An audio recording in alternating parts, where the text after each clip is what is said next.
I became a mother twice. Once when I gave birth, and again when I had to learn a completely new world. Here are some things life taught me while being a single mom to a child with autism and an intellectual disability. Motherhood can be enjoyable or not so enjoyable, and a lot of that comes down to the decisions we make. It's hard to show up as your best self when you're constantly going through stuff. So I really try not to stay in survival mode longer than I have to. I learned that asking for help doesn't make you weak, even when you feel like you're being a burden on someone. When you don't ask for help, that's when that hyper independence kick in. I admit that I still struggle with this, but now I am in my growing phase. I've learned that it's okay to try to ask for help for the smaller things that people can actually help with. Nothing truly prepares you for your own autism journey. I don't care how many videos you watch or how many people you relate to, until you're in real life situations where you have to think fast, react, regulate your emotions, and make decisions in the moment, you don't really know how you respond. It hits different when you're actually living it. And sometimes it's okay to shut the world out, ignore the think pieces, and give yourself space to process things your own way. Although I don't romanticize single motherhood, I cannot deny that it has shaped me.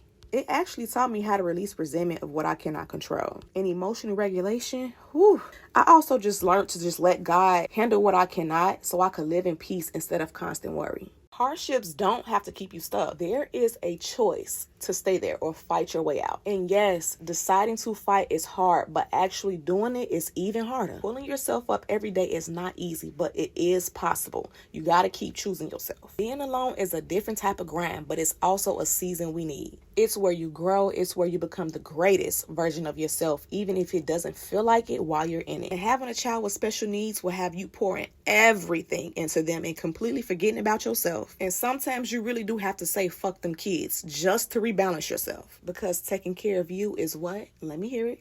Taking care of your child. Go buy that $5 scarf. You quick to do everything for your child, but when it comes to yourself, you start second guessing. Meanwhile, my child lives a very expensive lifestyle, so whatever I usually want costs way less than his needs anyway. If any of this resonated with you, let me know. And if you want more conversations like this, I'm here.